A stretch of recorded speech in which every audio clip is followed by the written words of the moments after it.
Assalamualaikum warahmatullahi wabarakatuh.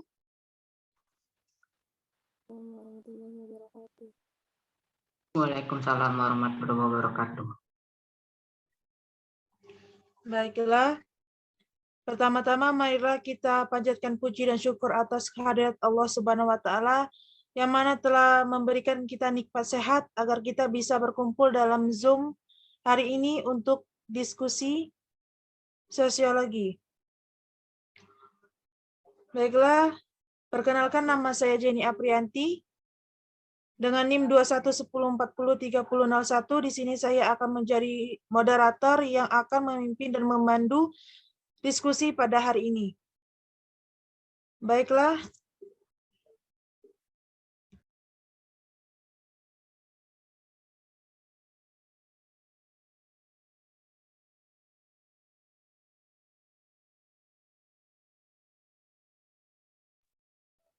tema yang akan dibahas atau didiskusikan pada hari ini yaitu interaksi dan proses sosial.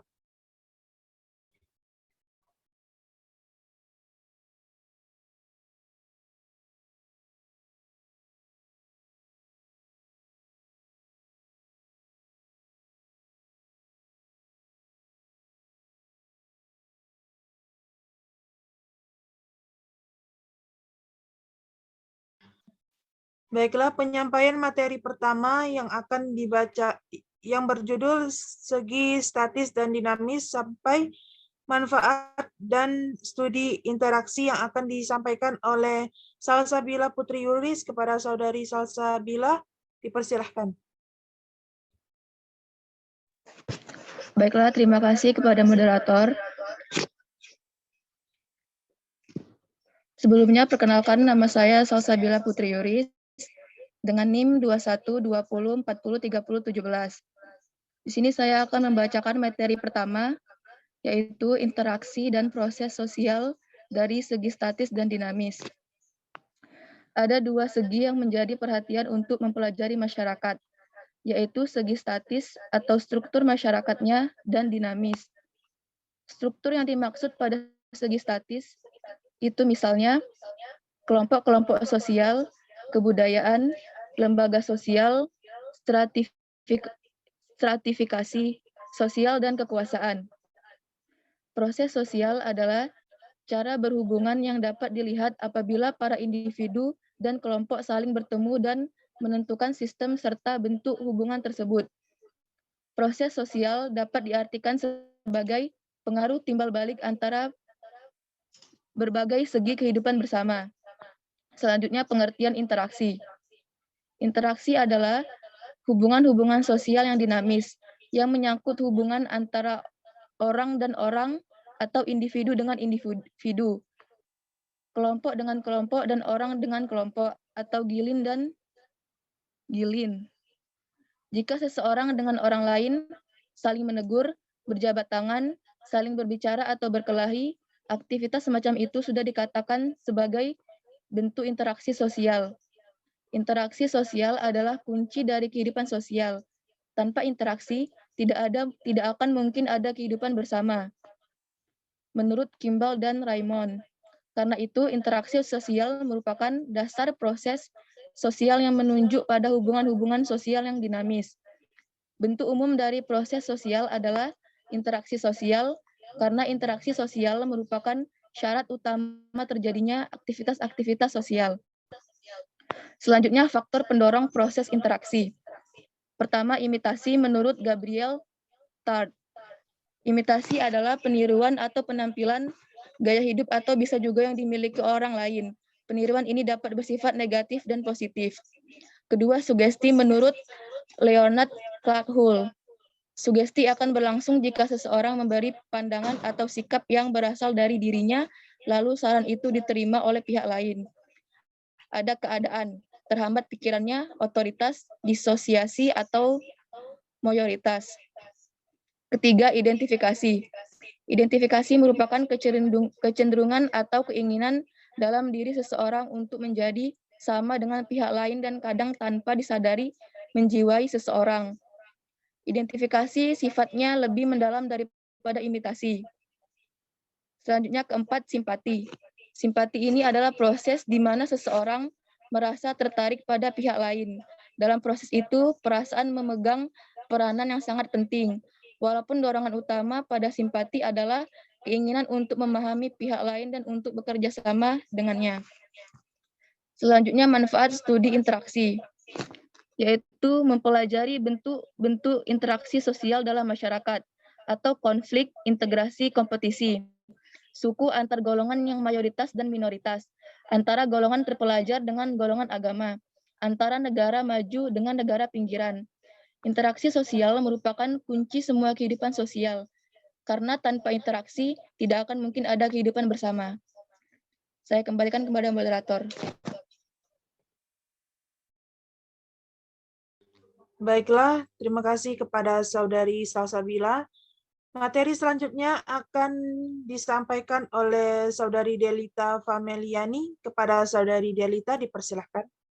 Baik, terima kasih moderator. Perkenalkan, nama saya Delita Fameliani dengan NIM 2120304032.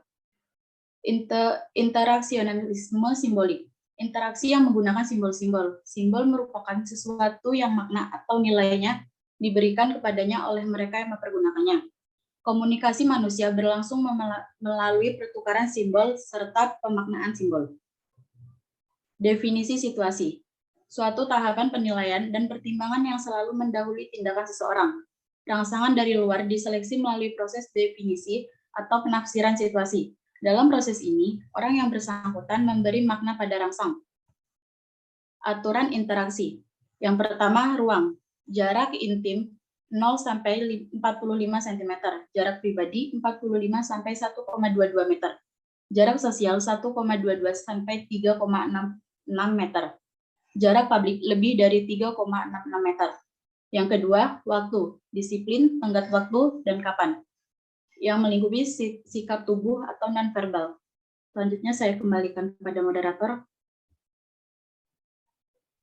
Baiklah, terima kasih kepada Saudari Delita Fameliani. Kemudian materi selanjutnya akan dibacakan atau dibahas oleh Saudari Dwi Arya Andini. Kepada Saudari Dwi Arya Andini, dipersilakan. Baiklah, di sini saya akan menyampaikan materi tentang komunikasi. Dalam komunikasi dibutuhkan pengirim sinyal, lalu orang yang menerima dan mendapatkan feedback. Berikutnya adalah bentuk komunikasi. Bentuk komunikasi terbagi menjadi dua, yaitu komunikasi verbal dan komunikasi non-verbal. Yang termasuk komunikasi verbal adalah bahasa lisan, speak word, nada suara, tone voice, desah, sigh, jeritan, scream, dan kualitas vokal, vokal qualities. Dan komunikasi non-vokal yaitu bahasa tertulis, written word, isyarat, gestur, gerakan, movement, penampilan, appreciations, ekspresi wajah, facial expression. Selanjutnya adalah komunikasi verbal. Yang dimaksud dengan komunikasi verbal adalah komunikasi secara langsung. Sedangkan komunikasi non-verbal adalah komunikasi yang menggunakan isyarat-isyarat atau simbol. Selanjutnya adalah mencari sumber informasi. Kita dapat mencari sumber informasi berdasarkan warna kulit, usia, jenis kelamin, penampilan fisik, bentuk tubuh, pakaian, dan wacana. Dramaturgi atau government. Pendekatan yang menggunakan bahasa dan hayalan teater untuk menggambarkan fakta subjektif dan objektif dan dari interaksi sosial. Individu yang berjumpa dengan orang lain akan mencari informasi mengenai orang yang dijumpai atau menggunakan informasi yang dimilikinya. Antara lain dengan tujuan memanfaatkan informasi tersebut untuk mendefinisikan situasi menurut Paloma 1959. Syarat-syarat adanya interaksi sosial, yaitu interaksi sosial tidak akan terjadi jika tidak memenuhi dua persyaratan, yaitu adanya kontak sosial dan adanya komunikasi. Itulah tadi materi dari saya. Selanjutnya saya serahkan ke moderator. Terima kasih. Baiklah, terima kasih kepada Saudari Dwi Arya Andini. Materi selanjutnya akan dibacakan oleh Saudari Oka Widiawati. Kepada Saudari Oka, dipersilahkan. Baiklah, terima kasih kepada moderator. Sebelumnya, perkenalkan nama saya Oka Widiawati dengan NIM 2120403023. Bentuk-bentuk kontak sosial, individu dan individu atau perseorangan, individu dengan kelompok atau sebaliknya, antar suatu kelompok manusia dengan kelompok manusia lainnya. Berbagai tipe interaksi, kerjasama atau cooperation, persaingan atau competition, konflik atau konflik, akomodasi atau accommodation. Bentuk-bentuk kerjasama, kerukunan, bargaining, kooptasi, koalisi, joint venture. Akomodasi, pengertian. Istilah akomodasi dapat dilihat dari dua arti, yaitu menunjuk pada keadaan dan menunjuk pada suatu proses. Menunjuk pada keadaan berarti keseimbangan dalam interaksi antara orang perorangan atau kelompok manusia dalam kaitannya dengan norma sosial dan nilai-nilai sosial yang berlaku dalam masyarakat. Sedangkan sebagai proses artinya menunjuk pada usaha manusia untuk meredakan suatu pertentangan dalam rangka menuju pada kestabilan. Tujuan akomodasi, mengurangi pertentangan, mencegah meledaknya persoalan, memungkinkan terjadinya kerjasama antar kelompok-kelompok sosial, peleburan antar kelompok-kelompok sosial yang terpisah. Sekian dari saya kembalikan kepada moderator. Baiklah, terima kasih kepada Saudari Oka. Baiklah, materi selanjutnya akan dibacakan oleh Saudari Rizky Amelia Putri. Kepada Saudari Rizky, dipersilakan. Perkenalkan, nama saya Rizky Amelia Putri dengan NIM 2120403014. Saya akan membacakan materi tentang 8 bentuk akomodasi. 8 bentuk akomodasi, coercion. Bentuk akomodasi ini prosesnya dilaksanakan karena ada paksaan. Bentuk akomodasi ini di mana satu pihak berada dalam keadaan yang lemah bila dibandingkan dengan pihak lawan. Contoh perbudakan, pelaksanaan pemerintahan di negara totaliter. Compromise, bentuk akomodasi di mana pihak-pihak yang terlibat saling mengurangi tuntutannya agar tercapai suatu penyelesaian terhadap perselisihan. Sikap dasarnya suatu pihak mau merasakan dan memahami keadaan pihak lainnya, begitu juga sebaliknya. Contoh, traktat di beberapa negara atau beberapa partai politik yang mempunyai kekuatan yang sama. Selanjutnya mereka berkompromi. Arbitration. Arbitration satu cara untuk mencapai kompromi jika pihak-pihak yang berhadapan tidak sanggup mencapainya. Perselisihan diselesaikan oleh pihak ketiga yang dipilih bersama dan dipandang lebih tinggi oleh kedua pihak. Mediasi. Mediasi hampir mirip dengan arbitrase. Di sini pihak ketiga diundang untuk mencari perdamaian, namun kedudukannya hanya sebagai penasehat dan tidak punya kewenangan membuat keputusan. Konsiliasi. Metode ini adalah suatu usaha untuk mempertemukan keinginan dari pihak-pihak yang berselisih demi tercapainya suatu tujuan bersama. Metode ini lebih lunak daripada koersi. Contoh, komite yang menangani masalah perburuhan. Toleransi.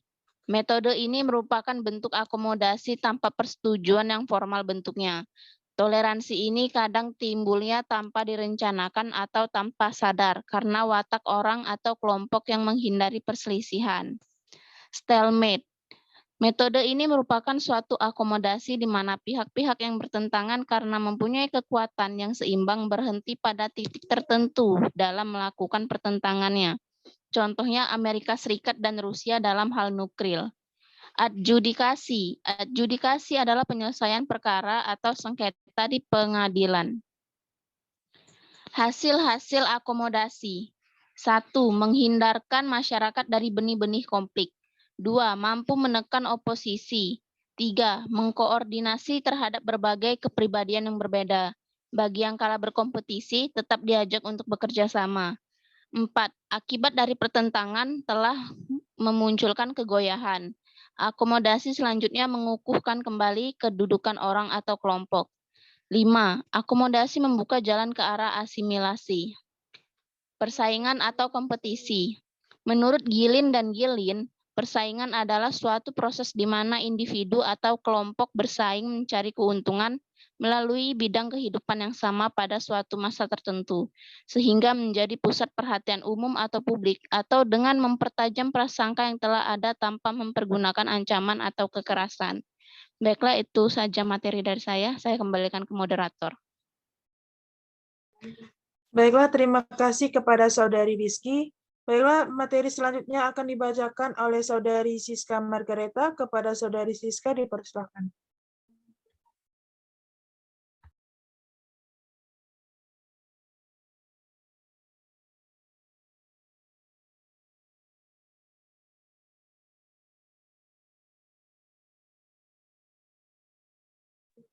Maaf, Saudari Siska.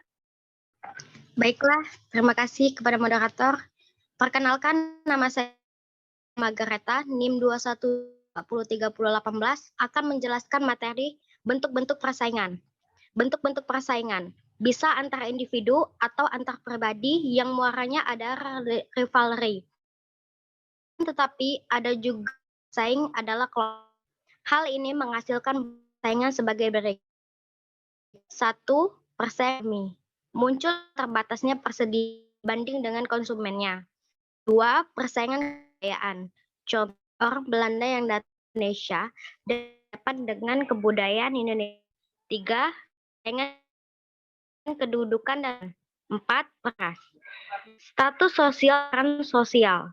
Status adalah posisi diduduki oleh individu tertentu suatu sistem sosial. Peranan sosial ada jika seseorang melaksanakan dan kewajiban sesuai dengan kedudukannya adalah aspek kedudukan status. Beberapa persaingan menyalurkan keinginan individu atau kelompok yang bersifat kompetitif. 2. Sebagai jalan di mana keinginan, kepentingan, serta nilai-nilai yang ada pada suatu saat menjadi pusat perhatian tersalurkan dengan baik oleh mereka yang bersaing. 3. Sebagai alat mengadakan seleksi atas dasar seks dan sosial. 4. Sebagai alat menyaring pada warga atau pendekatan fungsional. Adanya pembagian kerja yang efektif. Hasil-hasil dari persaingan. 1. Adanya perubahan kepribadian orang. 2. Kemajuan. 3. Munculnya solidaritas kelompok. 4. Kemungkinan disorganisasi. Baiklah, saya kembalikan ke moderator. Baiklah, terima kasih kepada Saudari Siska. Materi selanjutnya akan dilanjutkan oleh Saudari Anitius Putri Valentin. Kepada Saudari Anitius dipersilakan. Baiklah, terima kasih moderator. Perkenalkan, saya Anitius Putri Valentin dengan NIM 212040333. Saya di sini akan menyampaikan beberapa materi. Yang pertama, konflik atau pertentangan.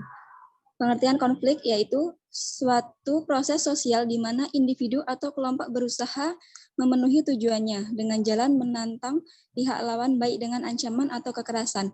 Dari Surjono Sukanto. Hal-hal yang mendorong munculnya pertentangan antara lain, yang pertama adanya perbedaan individu-individu, yang kedua adanya perbedaan kebudayaan, yang ketiga adanya perbedaan kepentingan, dan yang terakhir adanya perubahan sosial. Materi selanjutnya bentuk dan akibat dari pertentangan. Bentuk-bentuk pertentangan antara lain, yang pertama pertentangan individu atau pribadi, kedua pertentangan rasial, pertentangan kelas sosial pada umumnya disebabkan adanya pertentangan kepentingan. Keempat, pertentangan politik, dan yang kelima pertentangan yang bersifat internasional. Akibat dari bentuk-bentuk pertentangan tersebut antara lain, pertama, makin kuatnya solidaritas in-group. Kedua, sebaliknya bisa memunculkan goyah dan retaknya integrasi kelompok. Yang ketiga, munculnya perubahan kepribadian. Dan yang terakhir, akomodasi, dominasi, dan takluknya satu pihak tertentu. Materi selanjutnya yaitu komunikasi. Terjadinya kontak sosial tidak semata tergantung dari sebuah tindakan, namun juga tergantung adanya tanggapan terhadap adanya tindakan tersebut. Aspek penting komunikasi. Jika seseorang memberikan tafsiran pada sesuatu atau perilaku orang lain, tafsiran terhadap makna sesuatu tergantung pada konteks sosialnya. Ciri khusus dari komunikasi manusia adalah mereka tidak terbatas hanya menggunakan isyarat fisik, namun juga menggunakan kata-kata, yakni simbol suara yang mengandung arti bersama dan bersifat standar.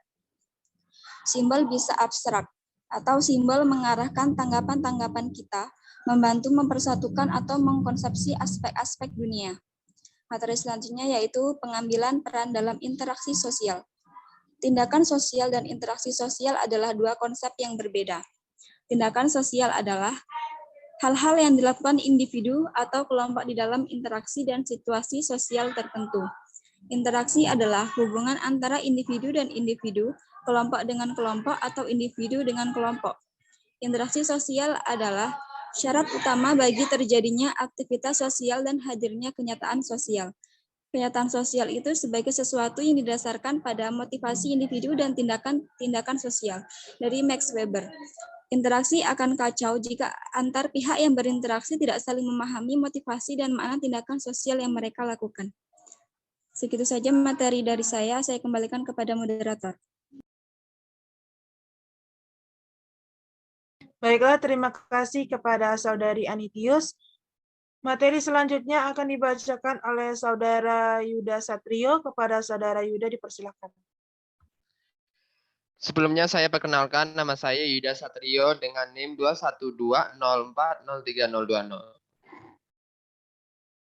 Materi selanjutnya adalah pandangan Herbert Mead dan Irving Goffman tentang interaksi sosial. Agar interaksi sosial bisa berjalan dengan tertib dan teratur, agar masyarakat dapat berfungsi normal, maka yang diperlukan bukan hanya kemampuan untuk bertindak sesuai dengan konteks sosialnya, tetapi juga memerlukan kemampuan untuk menilai secara objektif.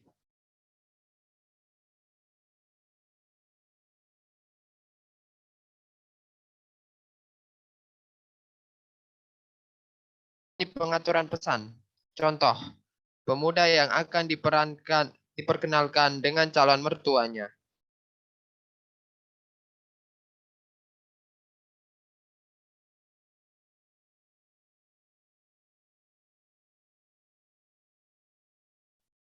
Ciri dan karakteristik orang tuanya. Materi selanjutnya yaitu Baiklah, yang terhormat Bapak Dr.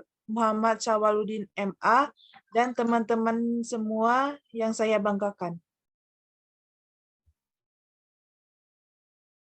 Makna suatu simbol hanya dapat ditangkap melalui cara-cara. Baik, saya akan mengulangi materi yang tadi tentang interaksionisme simbolik Herbert Blumer. Simbol merupakan sesuatu nilai atau makna yang diberikan kepadanya oleh mereka yang mempergunakannya. Makna suatu simbol hanya dapat ditangkap melalui cara-cara non-sensoris, melalui cara-cara simbolis. Pokok pikiran interaksionisme simbolik antara lain, bahwa manusia bertindak, act, terhadap sesuatu, thing, atas dasar makna, meaning. Blumer mengemukakan bahwa makna yang muncul dari interaksi tersebut tidak begitu saja diterima oleh seseorang, melainkan melalui proses interpretatif. Contoh, seseorang akan menanggapi ucapan "selamat pagi" tergantung pada penafsirannya. Apakah seseorang beriktikat baik atau sebaliknya?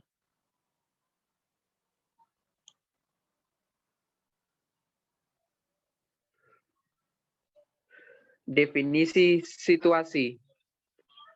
W.I. Thomas. Seseorang tidak segera memberikan reaksi ketika ia mendapat rangsangan dari luar. Tindakan seseorang selalu didahului suatu tahap penilaian dan pertimbangan. Rangsangan dari luar diseleksi melalui proses yang dinamakan definisi situasi, penafsiran situasi. Bila orang mendefinisikan situasi sebagai hal yang nyata, maka konsekuensinya akan nyata. Artinya, bahwa definisi situasi yang dibuat orang akan membawa konsekuensi nyata. James membedakan antara definisi yang dibuat secara spontan oleh individu dan definisi situasi yang dibuat oleh masyarakat, keluarga, teman, komunitas. Aturan atau hukum adalah alat untuk mengatur kepentingan pribadi agar tidak bertentangan dengan kepentingan masyarakat.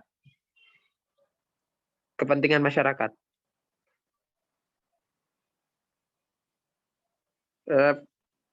Refleksi. Interaksi adalah kunci dari kehidupan. Mengapa? Sekian materi dari saya. Terima kasih, moderator.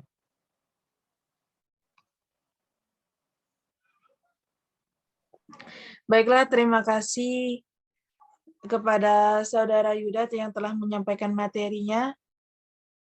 Baiklah, sekian materi yang disampaikan. Saya akan membuka sesi tanya jawab, yaitu satu sesi yang berisi 5 pertanyaan. Kepada yang ingin bertanya, dipersilahkan.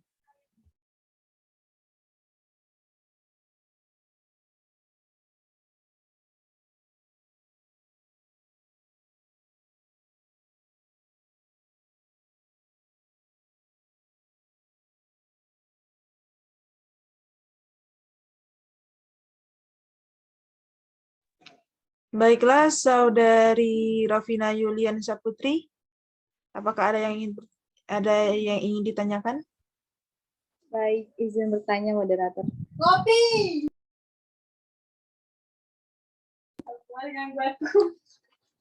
Sebelumnya, perkenalkan, nama saya Rovina Yulian Saputri dengan NIM 212040403029. Izin bertanya, bagaimana proses interaksi sosial dalam lingkungan kampus dan berikan contohnya. Terima kasih. Baik, terima kasih kepada Saudari Rovina yang telah bertanya. Apakah ada yang ingin bertanya lagi?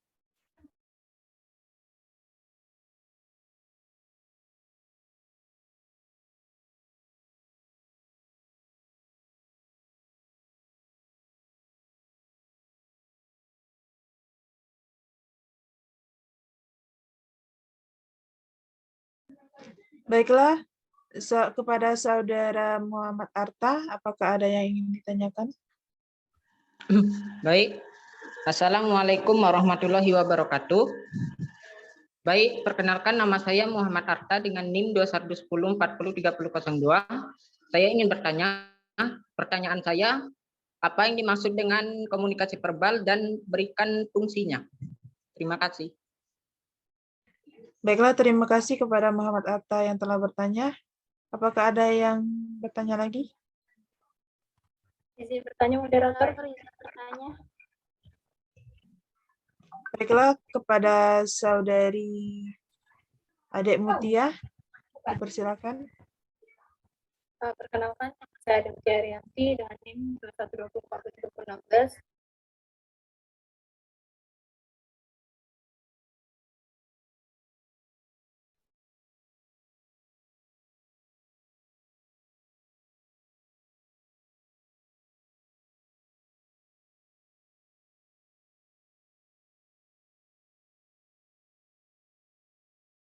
Pertanyaannya adalah sebutkan faktor material. Maaf, kepada Saudari Mutia, apakah bisa diulangi lagi pertanyaannya? Sebutkan faktor pendorong interaksi sosial. Baiklah, terima kasih kepada Saudari Adek Mutia yang sudah bertanya. Apakah ada yang ingin bertanya lagi? Moderator, izin bertanya. Baik, silahkan. Saya Regita Puspasari, ingin bertanya, mengapa interaksi sosial dikatakan sebagai kunci dari semua kehidupan sosial? Terima kasih. Baik, terima kasih kepada Saudari Regita Puspasari. Apakah ada lagi yang ingin bertanya? Baiklah, Saudari Febi, dipersilakan. Perkenalkan, nama saya Febi Salvia Ramawati. Dengan NIM 2110403007, saya ingin bertanya, mengapa interaksi penting dilakukan di kehidupan pribadi dan masyarakat? Terima kasih. Baiklah, terima kasih kepada Saudari Febi. Baiklah, saya tutup sesi pertanyaannya.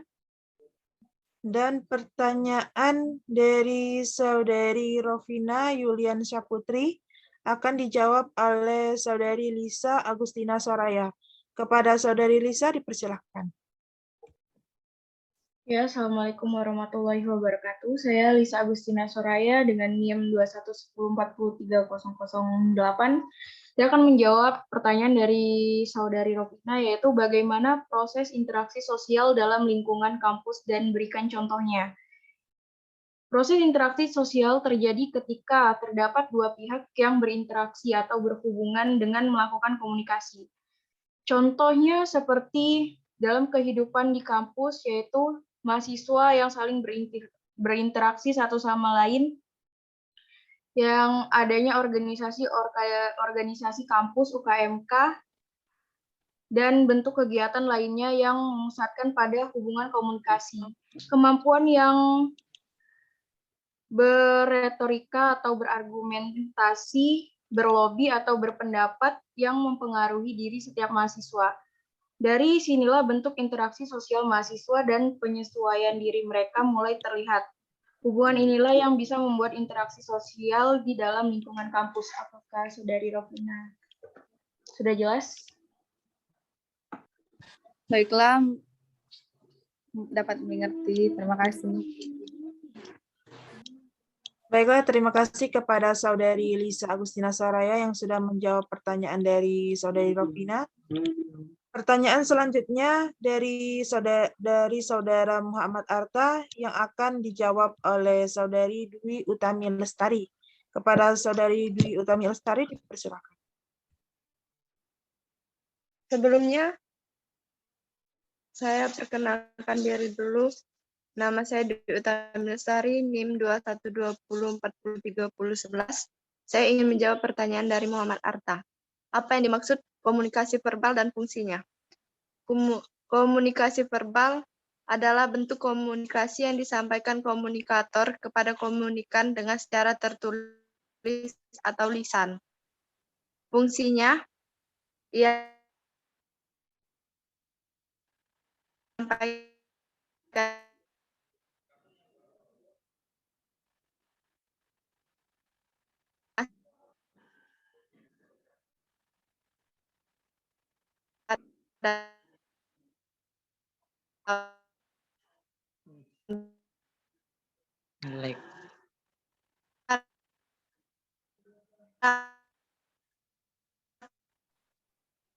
sebagai ajang pertukaran pendapat, melakukan interaksi sosial, menanamkan pikiran pada orang lain, kepada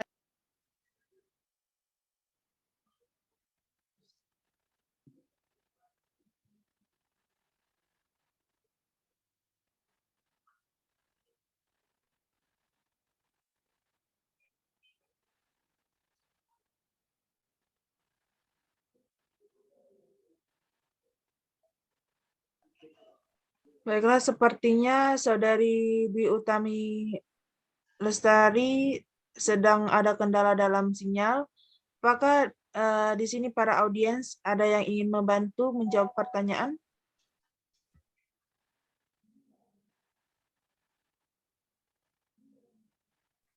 Iya, saya akan melanjutkan yang tadi.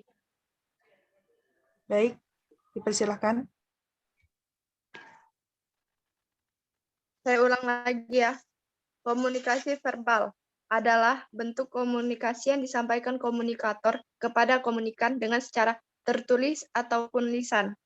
Fungsinya ialah menyampaikan informasi kepada lawan bicara sebagai ajang pertukaran pendapat, melakukan interaksi sosial, menanamkan pemikiran kepada orang lain.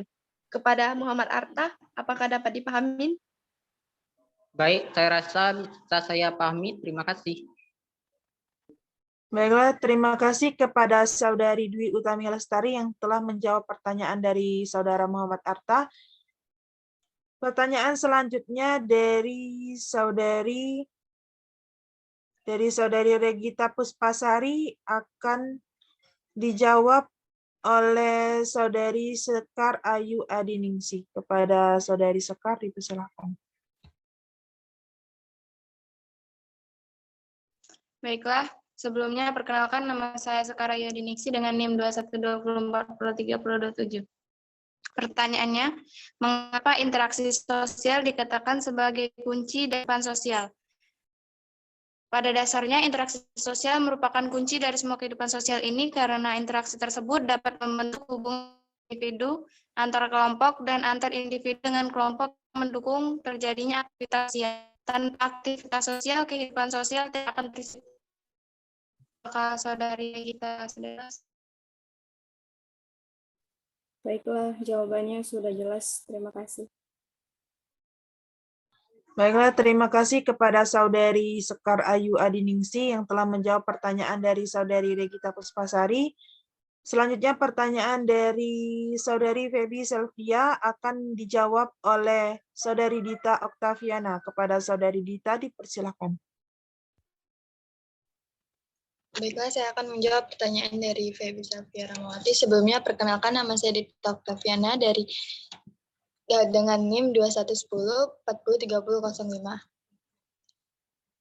Mengapa interaksi penting bagi kehidupan manusia dan pribadi dan masyarakat? Karena interaksi sosial sangat penting bagi kehidupan manusia adalah secara harfiah manusia adalah makhluk sosial yang membutuhkan bantuan orang lain atau disebut juga dengan manusia atau disebut juga dengan makhluk zoon politikon. Apakah jawaban saya dapat diterima? Baik, tadi disebutkan tentang zoon politikon. Bisa dijelaskan apa itu zoon politikon? Baiklah, saya akan menambahkan sedikit jawaban dari saya. Yang dimaksud dengan zoon politikon adalah yang berarti bahwa seluruh manusia tidak dapat hidup sendiri dan ditakdirkan untuk hidup bermasyarakat serta berinteraksi satu sama lainnya demi tercapainya pemenuhan kebutuhan kehidupan sehari-hari. Apakah sudah jelas? Baik, jawaban sudah jelas. Terima kasih. Baiklah, terima kasih kepada Saudari Dita Oktaviana yang telah menjawab pertanyaan dari Saudari Feby Selvia Ramawati. Pertanyaan terakhir yaitu dari Saudari Adek Mutia Arianti yang akan dijawab oleh Saudari Nabila. Kepada Saudari Nabila, dipersilakan. Baiklah, terima kasih kepada moderator. Sebelumnya, perkenalkan nama saya Nabila dengan NIM 2120403021 akan menjawab pertanyaan dari Adek Mutia Arianti, yaitu sebutkan faktor pendorong interaksi sosial. Faktor pendorong interaksi sosial yaitu simpati, empati, imitasi, identifikasi, sugesti, serta motivasi. Bagaimana Saudari Adek Mutia Arianti, apakah jawabannya bisa diterima? Baik, terima kasih Nabila. Baik, terima kasih kepada Saudari Nabila yang telah menjawab pertanyaan dari Saudari Adek Mutia Arianti. Dengan berakhir sesi tanya jawab pada hari ini, maka diskusi pada hari ini saya tutup. Apabila ada salah kata dalam penyampaian saya dan teman-teman sekalian, saya mohon maaf, kepada Allah saya mohon ampun. Wabillahi taufiq wal hidayah. Wassalamualaikum warahmatullahi wabarakatuh. Waalaikumsalam warahmatullahi wabarakatuh.